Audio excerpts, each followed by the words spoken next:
Well, I am so excited to be here with the one and only Morley Robbins, who came here from Chapel Hill today to record live. And Morley is one of my favorite people. He's one of the smartest people I know. And he is amazing at researching and essentially putting all the puzzle pieces together about health to help guide us to be healthy, have energy, all the other things. All the other things, right? Yeah. Right? It's I great could to go know. on and on and on. Thank you. Morley was a hospitalist who started noticing things didn't add up Yeah, right. I was a hospital exec. Oh, okay. Hospital exec. Not Excuse a me. hospitalist would imply You go to, okay. I was a physician. I'm not a physician. Okay. Right. You just think and act like one from Right. the original Exactly. intention of being a physician. So, Absolutely. excited to have Morley here today, and who knows where this will go. Morley is always uncovering new research, new pieces to the puzzle, and that's one of the many things that I love about him. So welcome, Morley. Anything else you'd like to add? No, it's great to be here as always. It's been too long. Yes. Yeah. So Jenn's been all around the world a couple times. And as she said, and so have you. So no, happy to be here. And every day begins with research. And so it's like what I learned today was amazing. Okay, well, I want to hear about it. And when Morley says every day begins with research, how many years have you been spending 5 a.m. to 8 a.m. daily? 15. 15 years. Yeah. So for 15 7 days a years, week. Yeah. 7 days a week, this man continues to go down rabbit holes and find research from 100 years ago and 100 days ago. So he's always pulling these pieces and putting it together, which is true. No, but the really interesting research is 100 years ago. Like I came across an article a couple months ago. It was from 1924, so 100 years ago, literally. And this was from a European perspective. They were studying Parkinson's because there was an epidemic in Europe. There was some kind of viral epidemic that was causing Parkinson's, and they were studying it in a way no one had ever done back then. It was absolutely fascinating, amazing. And so, what did they find out? Well, that's where they really learned that it's an iron problem, that it's iron accumulation, so there's different brain regions, obviously, and they're very sensitive to too much iron. And the area of the brain that's most affected in Parkinson's is called the substantia nigra, which means mostly black. Okay. And so it's made dark or black by a pigment called melanin. Well, melanin is only made possible unless you have tyrosinase, which is a critical copper enzyme. Yeah, copper. Mm-hmm. And that pigment, melanin, colors everything from yellow to black inside the human body. So there's a reason why the gallbladder is green. There's a reason why the heart is red. There's a reason why the liver is brown. And there's a reason why the spleen, which I know we're going to talk about. Yes, we are. It's the color of an eggplant. It's a very vibrant purple. And they have purpose. There's a vibrancy to those colors. They have frequency, and the color allows function. And it's just, when you begin to look at it in that context, it's a completely different understanding about what's going on inside the body. So how do you differentiate frequency and energy? That's a great question. There's the ability to make energy, like ATP, Okay. and it can't really be stored. It's always got to be made. We're always recycling our ATP. But the cell membrane holds energy. It's different than ATP. And so it's like the cell membrane or the mitochondrial membrane or wherever we happen to be inside the body, it's like a battery. Mm-hmm. And so that battery vibrates. It's supposed to vibrate. And the organs vibrate at different frequency. And different membranes vibrate at different frequency. So it's a great question, and it's important to know that distinction because people aren't fatigued, but they also don't have the right frequency. Right. That's where we're breaking down as a species, I think. Yeah, I totally agree. And I think practitioners are just now starting to talk about frequency and how it matters, because as human beings, we have a frequency, nature has a frequency, Exactly. our animals have a frequency, and that frequency is being disrupted Totally. right now with so many things in our environment. Exactly. And what's amazing is, again, it's sort of a penetrating look into the obvious, but it's like we've taken it for granted for so long. We know that the ideal body temperature is 98.6. What's really entertaining is to find out where that came from. It actually was Hawkins Hospital back in the late 1890s. They surveyed 100 patients in the hospital, and that was the average. That was the random sample Random sample of 100 people. 100 people, and it came out to 98.6, and that became the de rigueur for body temperature. And don't you find that funny? It is hilarious. And so it's like finding out that the research that okayed BST milk was an undergraduate student in Canada who surveyed 3 cows, one of whom died. So you find out, wait a minute, no, it's got to be more confident. No, it's not, unfortunately. And so so how do these things go viral, right? That's the big question is, there's so much, and I see this a lot with the clients that I work with, that people are overwhelmed with information, number one. Right. Number two, there's so much contradictory information, and we're going to talk about that in a minute with some copper myths. Sure. And, in addition to that, people are sicker than ever. Right. So the things that they are doing aren't working. Yeah. Well, I think I bring people back to. So what are the basics? What's the foundation from all of your years of research? Foundation for our health? What has to be in balance, and what are you seeing is out of balance today? 1894, Dr. Fenton is at Cambridge University, and he's doing experiments with iron in living organisms, and discovers what's now known as the Fenton reaction. You gotta spell it right. Put a hyphen between the E and the N. Okay. So you can see the symbol for iron. But iron is a very pesky element on the planet. It's the #1 element on planet Earth. 36% of the Earth's composition is iron. And then suddenly we have this highly reactive element, oxygen. And what do they like to do? They like to come together and create rust. They're really good at it. Yeah. And so we know what a rusty nail looks like, a rusty pipe, rusty car. Well, the rust that takes place inside our body is called plaque, arthritis. You name the dysfunction. That's the rusting of the body. And it turns out. And does everybody go through that process eventually? Yeah. Okay. Absolutely. Maybe not Superman, but us mere mortals, yes. Yes. And so what's important is there's a lot of research about aging, longevity, right? And so what is aging? It's just iron accumulation. That's it. So we're starting with Dr. Fenton in 1894. Well, probably the most important research after that was in 1928. And we had important research being done at University of Wisconsin, in Madison, in March of 1928, and then May of 1928 at the University of Kentucky. Okay. And what they were doing is they were withholding copper in the animal's diet. They were using rodents, and they wanted to see what happens when we do that. And what they discovered is that when you withhold copper, literally, there is no copper coming in.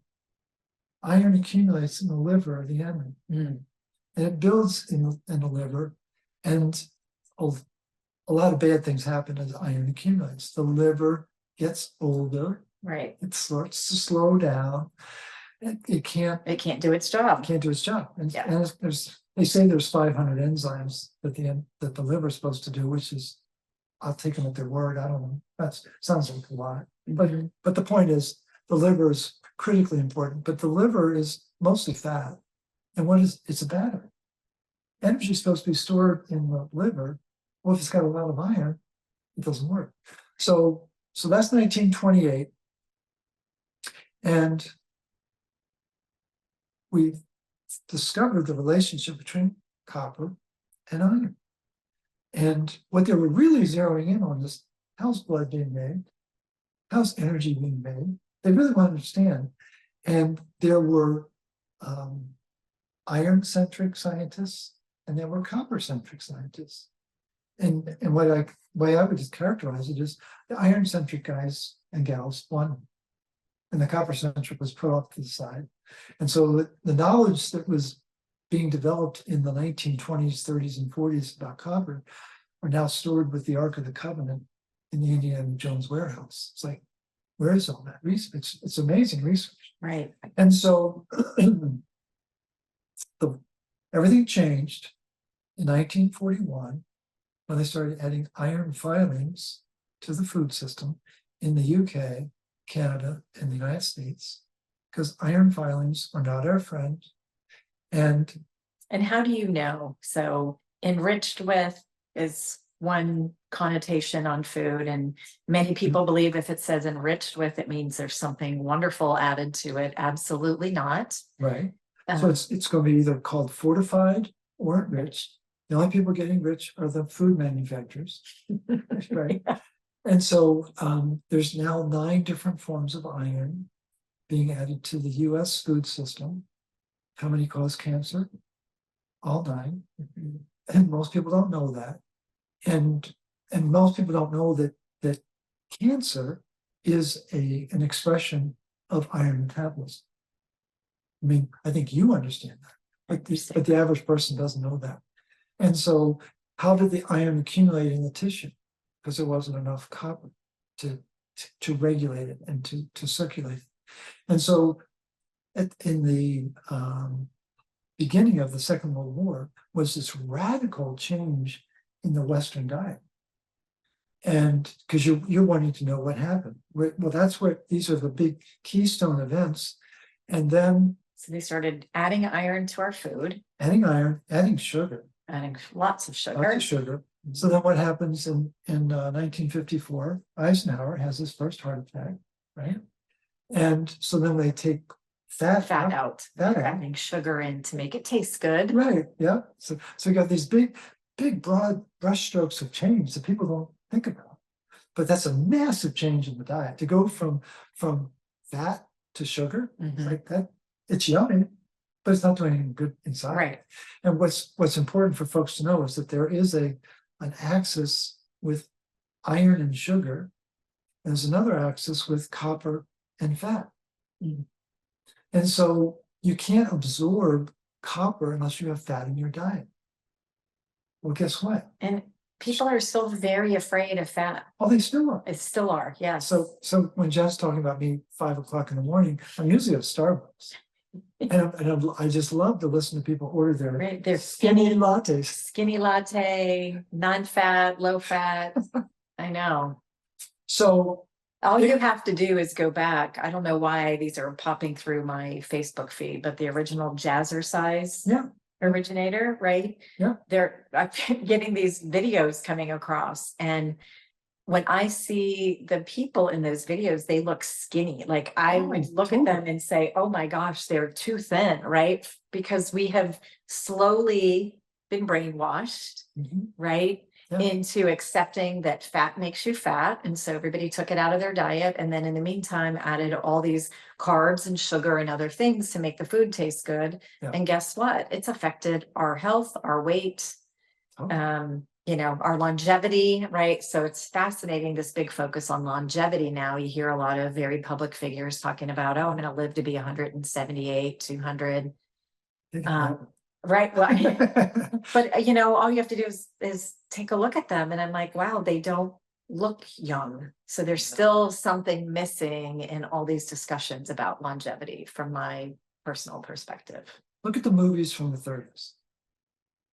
And there was no one overweight. Right.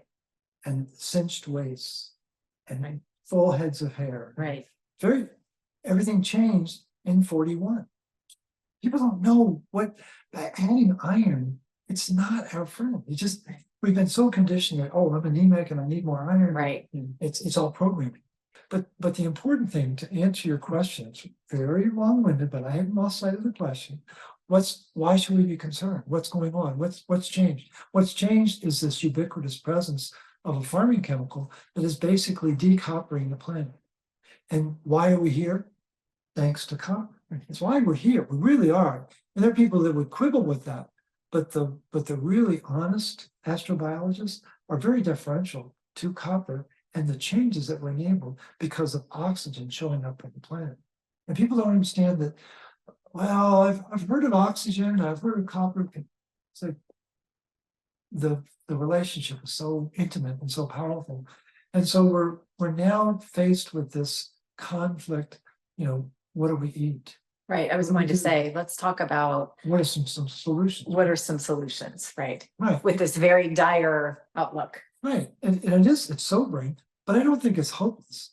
The thing is, we've all endured the stress of 2020, and I think we see things a little differently now.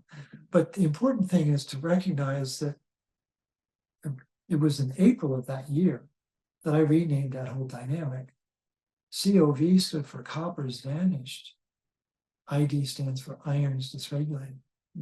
And when copper's down, iron goes high. And that's exactly what that whole dynamic was about. That's what the research today is revealing back then. Okay. The really progressive research is like, oh my gosh, we have a problem with our minerals now. And so what do? We've got to be very thoughtful about the food we eat. I think we've got to be very thoughtful about the support we give our immune system. Like the plant stem cells are hugely important. Yeah. And the supplements we're taking to add to that regimen. We can no longer say, I don't need anything beyond my food. Your food is completely corrupt. Right. And so we don't need to get panicked about it. I mean, I think it's good to do emotional release techniques to calm the fear that we understandably would have. Right. But we've got to be thoughtful about buy really good food, make sure it's local, make sure it's colorful, and wherever possible, begin to support and augment your diet with supplementation to give the immune system, give the physiology the nutrients that it needs. So give us 3 to 5 things to shift food. Or you mentioned, buy local, grow your own food if you can. If you can, absolutely. Read labels for sure. What else? What are some other things? And what are some supplements that you recommend? Because I know I have people come in here and they have 50 things they're taking. And I'm like, whoa, the body's totally confused. It's too much. Right. So what are some targeted supplements, some targeted things folks can do to either add in or take out of their repertoire? The cornerstone of the root cause protocol is an ancestral diet. You really want to understand the ancestral diet, focus on Weston A. Price. I think Sally Fallon has done some amazing work to codify what is considered real food, and again, she's probably one of the lay authorities on retinol. I mean, she understands vitamin A better than most. There's an amazing study that when I was referring to the research in 1928 at University of Kentucky, was by a world-renowned scientist at the time, James McHarg, good Scottish lad that he was. And in 1925, 3 years earlier, he wrote an article about what are the foods where copper and retinol are hanging out together. Oh, okay. It's really cool, right? You ready? Yes. Milk, butter, eggs, and cottage cheese. Okay. Now that's 1925. And the growing conditions were different, but those were historic. Our ancestors were eating those foods every day. Right. And then they were eating beef liver once a week. Yes. That's kind of this quintessential diet that our ancestors would have grown up on. Not all of them, but many of them. The thing is, what can we do today? I think we still need to focus on those types of foods. But raw milk But raw milk, versus pasteurized and Exactly. homogenized, which is a completely different completely. biochemical makeup of milk. Yeah, the raw milk we get is half cream. Right. Yeah, it's amazing. Pastured eggs, not organic eggs. That means it's organic corn and organic soybean. Right. It's not the native diet to a chicken. Right. They like grass and bugs. Yeah. They're not supposed to be eating soybean. That's not their. But Yeah. So pasture eggs, raw milk, right, raw butter if you can, or pasture butter. absolutely. Right. Yep. And I think what we've got to do is beef liver, organ meats. organ meats. And that's, most people have never had organ meats. Right. Well, it's interesting because my mom's generation grew up where they were eating it once a week. And they swore that once they became an adult, they would never eat it again, right? Which is why my generation didn't have beef liver growing up. And the reason why they didn't like eating it is because the animals were taken off of grass and put on grain. Okay. And the grain produces a completely different fatty acid. And that's why it didn't taste right. Okay. So they lost the flavor. So organ meats would be very, very important. I think one of the advantages that you bring to the table with your plant stem cells, I mean, nature provides, right? Yes. It's a very clever name, but it's true. Nature does provide, but you've got to be working with nutrients that are pristine. Well, they don't get more pristine than what you're doing, right? Right. And so the key is those stem cells have the nutrients that the body recognizes. Yes. So I think and I think it gets back to that issue of integrity on signaling. Mm-hmm. I think that's your strength. Yes. Is you allow signaling that was meant to happen. And when you've got the right, brings back the original blueprint of the body and the pathways. Brings it back to life. Correct. Right.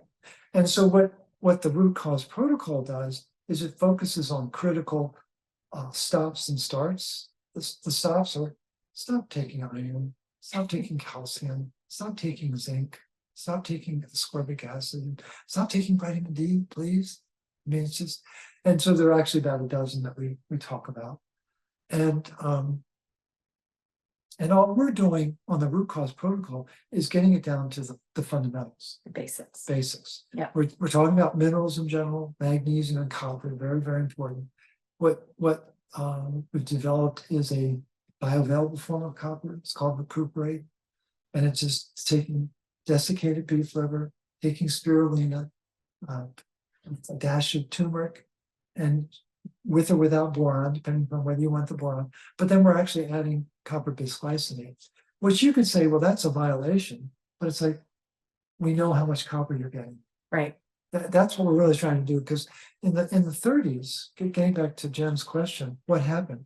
In the 1930s, and this is well documented in the research, the average Western diet was getting between 4 and 6 milligrams of copper. Per meal or per day? Per day. Per day. Per day. Okay. And so, yeah, per meal would be amazing. It'd be great, right? But per day. So then 30 years later, a generation later, it had dropped to 2 to 5 milligrams per day. And now the RDA, the recommended daily allowance, here in the States, and I think it's pretty much replicated in Europe as well, is 9/10 of 1 milligram of copper a day is considered okay. It's not okay.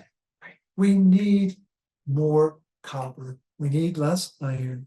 And there's a whole bunch of podcasts out there that speak to that. But the important thing is for people to know that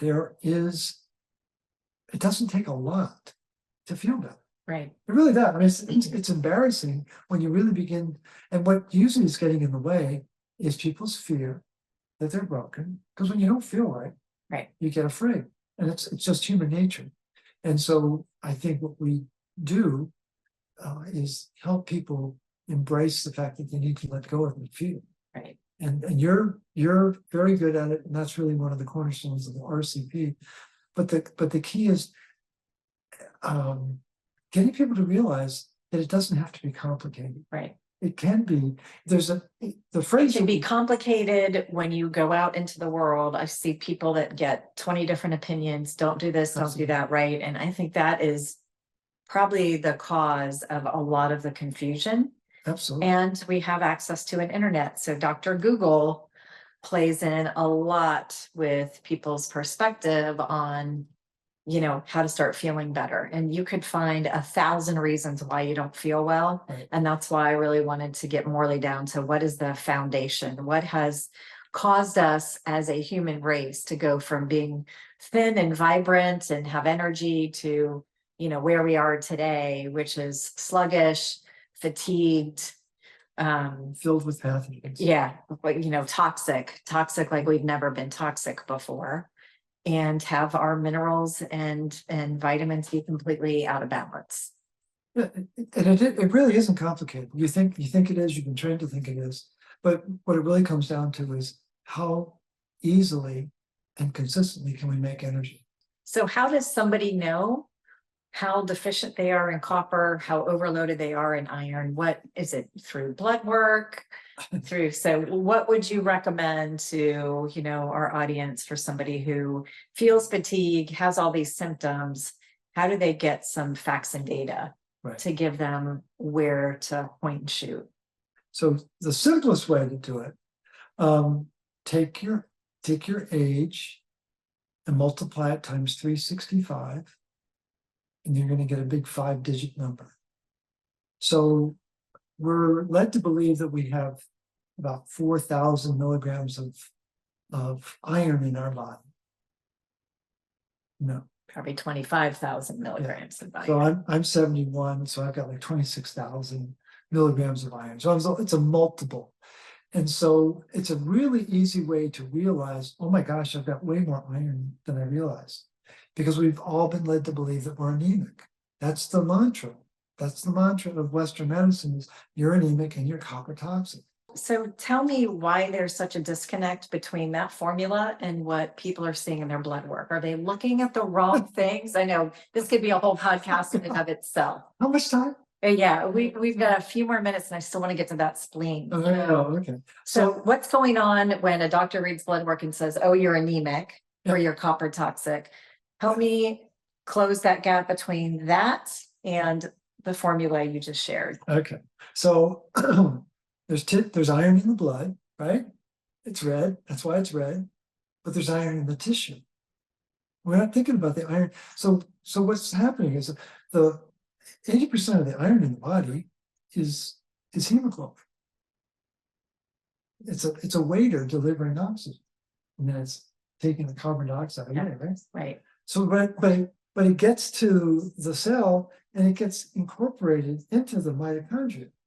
Because it's got to get that oxygen, right? Yes. But it's got to get out. It can't get out if there's no copper. And so what happens is iron starts to accumulate in the tissue. So there's iron in the blood versus iron in tissue. Okay, so last question. I know we have many more of these to do, but last question is, let's talk about the spleen. Okay. Because we've talked about the liver and how liver accumulates iron, right? And that's a huge problem because our liver is our biggest detoxifying organ. And if that is weighed down with iron, it's not going to be able to do what it's designed to do, which is to clean things out. So and I think that's dogma. The liver's the detoxin. Okay. I think it's more complicated. Or it's more intricate than we realize. Okay. Because there's a tremendous communication between the spleen and the liver. Yeah. Most people don't know what the spleen is, or they've heard the word, but they don't. It's on the left side. It's called the hidden organ for a reason. Mm-hmm. It's out of our consciousness, out of sight, out of mind. It's also called the organ of odd numbers. So the numbers 1, 3, 5, 7, 9, and 11 relate to the spleen. So it's 1 inch thick, 3 inches wide, 5 inches long, supposed to weigh 7 ounces, and it hides behind ribs 9 to 11. So it's just and the way I've come to regard it is a lot of people know about the hypothalamus and how important the hypothalamus is for our function. I think the spleen is the hypothalamus of the body. Okay. So it's this little engine that most people don't know about. And so under stress, it goes from weighing 7 ounces to weighing 7 pounds. That's a big deal. Wow. And so what's causing it to increase in weight are elements called iron granulocytes. Okay. And where are they coming from? Well, when you think about the spleen, visualize the logo for the Mercedes automobile. Okay. So it's the tripart, Yeah. right? So there's really 3 functions in the spleen. I don't know that I would have designed it this way, but Mother Nature must have a thing or two, right? And so there's red pulp, and those are, when they talk about pulp, they're really talking about macrophages. What's a macrophage? It's a Pac-Man, loves to gobble up things. So there's red pulp, there's white pulp, which is basically the lymphatic system. Yeah. And then you've got a digestive function for the spleen. Okay. And so what a lot of people don't know is that when we have a meal, our spleen actually enlarges. Okay. Because Makes sense. it's filtering, Right. right? It's got a job to do. Yeah. So we've got this digestive ability, and we have this lymphatic ability. And so they'll tell us that the thymus is the primary lymphatic organ, right? And if you believe that, you got to use bridge. I'd love to sell you, because I think it's the spleen is really the primary lymphatic, especially when you think about the sophistication of it. But the part that most people don't know about the spleen is the red pulp. And what happens is you've got 3 principal players managing blood in our body. We've got to make it, we've got to recycle it, and we've got to store it. Okay. What's being made in our bone marrow, it's being recycled in our spleen, and there's always some storage of iron and blood in the liver, but there's also storage of iron and blood in the spleen as well. But the part that people don't typically know about is that every second of every day, we need to turn over 2.5 million red blood cells every second of every day. So that means we got to take 2.5 million offline, and we got to bring 2.5 million online in the bone marrow. And so the reason why the bone marrow has this attraction to iron is it has this incredibly intense need to be making. So to visualize it, go to YouTube and Google or put in the search bar Lucy and Ethel at the chocolate factory, and then you see the manager comes out and says, "Speed it up, boys." Yeah. We're trying to make blood faster. Well, if we don't have copper down there, we've got a mess already. Right. And so the part that's not well understood is that in order to make heme, you got to have copper. In order to make hemoglobin, you got to have copper. In order to put the iron ball into the center of heme, requires an enzyme called ferrochelatase. Well, the crane operator is copper. Right. It doesn't work without copper. But the thing is, the body knows what to do when it's properly mineralized, when the blueprint that Jenn's talking about is being nourished. Yeah. There really is a blueprint. There really is a wisdom, absolute wisdom. And I mean, our bodies are incredible. absolutely, If they have what they need and what's not supposed to be there, we get out of the way. We have just vibrant health, right? That's the name of the game. And so it's getting to that formula where you can identify what's not supposed to be there, like excess iron, right, getting it out of the body, and then adding in copper and, like you said, some of the other parts of our ancestral diet that we've kind of lost our way in, adding fat back in, absolutely. right? It's all fundamental. It's all fundamentals. It It's really the foundation. And so what this conversation is trying to do is pull apart what's really going on and what do we need to focus on, Right. to give people a sense of hope and have an awareness that the body knows what to do it hasn't been fed properly for 100 years. So where does somebody start? Wow. Is it going through the steps on the root cause protocol? Start there. How do you help somebody start to feel better quickly? Because it's a process, right? I mean, I donated blood for almost 2 years before I could really feel. I mean, I felt euphoric the first time I did it, Right. but it took a couple years before I could really feel a huge difference in my body. That's a wonderful question. I think the starting point is asking a simple question. Could there be more to the story than what I think is happening? Okay. And very often what I'll do with clients who are particularly stuck is I will recommend either an internet diet anywhere from 1 week to 1 month. Okay. Stop going to the internet. Yeah. The answers are not out there. They really aren't, unfortunately. Right. Because people are asking the wrong questions and the search engines are set up to confuse us. And I think that's really important, is asking the right question. Absolutely. Because if you're asking the wrong question, you're definitely going to get the wrong answer. You will. What you can do is you can join the Facebook group. We actually have a group and a page, but the Magnesium Advocacy group or the RCP page, a lot of good information. Yeah. Just to begin to introduce you to, there's more to the story. Even before we get to supplements, just begin to shift your awareness that, oh, so this is how the body really works. Right. So you begin to think differently about whatever symptom or problem you've got. You have a more open mind, and don't assume that your conventional practitioner knows this. They typically don't, and don't assume that they want to know, because they don't always want to know.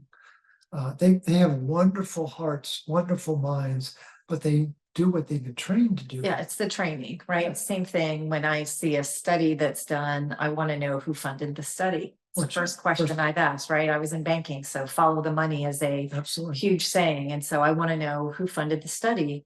And oftentimes you'll find things like, I don't know if you've seen this study about Oreos. Oh, yeah. Oh, sure. That taking Oreos every day for 3 weeks will actually lower your cholesterol better than a statin.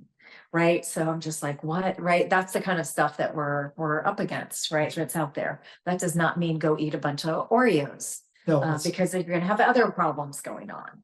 And that's the other issue with a lot of the studies is they isolate one piece, but you're not getting the whole picture. So I love, step away from the conglomerate of information that's out there and start getting clear on the right questions to ask. Yeah, I think what we really focus on in the RCP is ask better questions, demand better answers. Okay. And so that's an important starting point.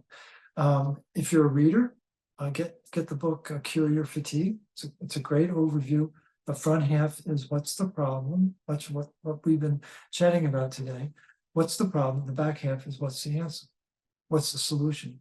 And now we've taken that second half of the book, and now we have a handbook that can support it.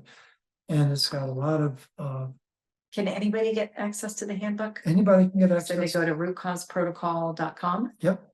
Okay. Highly recommend it.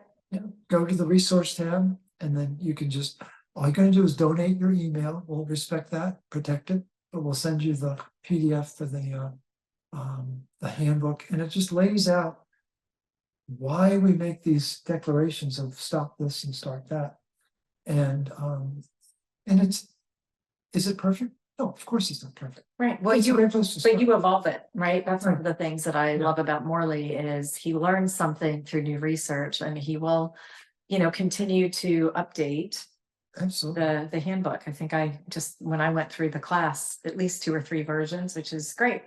Yeah, we're up to version, I think it's 11 now. Okay. So, and it's like, it will continue to evolve. I think when you get a deeper understanding that it's not 1,000 things wrong, maybe it's just a handful or 2 handfuls that gives you hope, then I think you begin to chip away at your diet. Right. And that's not easy. As I've said for many years, it's easier to get someone to change their religion than to change their diet. We've all been there. Yeah. And I think along those lines, we've lost a connection to our bodies. Totally. So that's a big piece is A, give yourself grace. But two, if you eat something that you may be questioning, pay attention to how you feel. Yeah. That's so important. And we have just over time lost that really deep connection to our bodies that our ancestors had, especially, the indigenous who, this is where I feel that emotion in my body. We don't do that anymore. We don't teach that anymore. And that's so important. When I work with people, I say, hey, this is what your body is communicating that it wants. And, it's not me, I'm just a messenger. And what happens is they go home and they say, well, I'm still going to eat rice. I don't care. And they eat it and they notice the bloat right away. Right.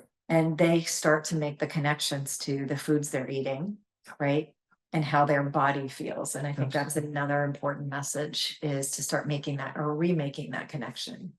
The other principle that we really emphasize is being more curious. Spell it right. C-U, right? Be more curious than concerned. Right. And so it's okay to be a scientist in a lab. Experiment with yourself. Right. See how you respond. And so I think that's the power of knowing about the elegance of the body, understanding that there is a blueprint, understanding that there are nutrients and sources of nutrients that are incredibly powerful, but the folks running the internet don't want people to know that. Right. I mean, it's like, that sounds dastardly, right? But it's true. The phrase is there's no money in a healthy human. And that's where we are. And the sad state that we're in. And that's where we are. I don't think that's where we're going to stay. I know that if Jenn has any say, we're not going to stay there for long. No. But the thing is, we've got to have hope. We've got to have an understanding that our body was designed beautifully, but it's got to be fed properly. Yeah. So final words. I think it's important for people to have hope and to know that there are honorable programs out there that are really seeking to help people rebuild their body, and to know that the body does have an elegant design to it. We have been trained throughout the course of our lifetime. I think about, I was born in 52. I think about what I was exposed to in that time frame, and just the programming about how stupid our body was, and all the cholesterol and the diabetes and the this and that, and the body breaks down. Even the belief that, oh yeah, when you hit 50, your body just starts to break down and it's aging. Right. I call BS on that. Exactly. I call BS on that. So, and that's one of many things. Right, absolutely. To call BS on. And I think it's important to be patient. Having the grace and gratitude of time is very powerful, and everybody wants to get well yesterday, right? Yeah. All the people you work with. Yeah. Hey, come on. Why can't I get there faster, right? Right. But that desire for speed sends a signal to the body, and it works against us, and it totally disrupts the immune system. I use the phrase, give yourself grace. Yeah. Give yourself grace. Right. Chronic illness didn't just appear one day, right? In 99% of the cases, we're not dealing with an acute issue. It's a chronic issue that has built up over time. And so we've got to give the body time to come back into balance with the right things that we're adding and what we're pulling out. Exactly. Right. And so that's it. And I think what's important for people to realize is that the body does know how to heal itself. It does. We've been trained to believe it doesn't, but it really does. There's an elegance to its function. Our bodies are designed that way. They are designed to heal. Right. They really are. They're designed to keep us in balance. Yes. And we've been trained just the opposite. Right. So it's having the willingness to see it differently. And we've all seen the Max Escher print of the old hag and the young woman. We got to see it both ways. Right. And the body does get out of balance. Right. The body knows how to get back into balance. Yes. And be able to appreciate and recognize and have the grace, as you say, to recognize it. Well, thank you so much for being here. You bet. We've kind of talked about doing a master class at some point. I think that would be amazing to have a 3-part series, Yep. something like that, to share more. This man is a wealth of information, and going back 100 years, even though he's not 100 years old, and he's the current, Yeah. but he has the wisdom of an ancient elder. So grateful to call you my friend and to know you and to continue to learn from you. So thank you. Look forward to it. All right. Thanks so much. Bye.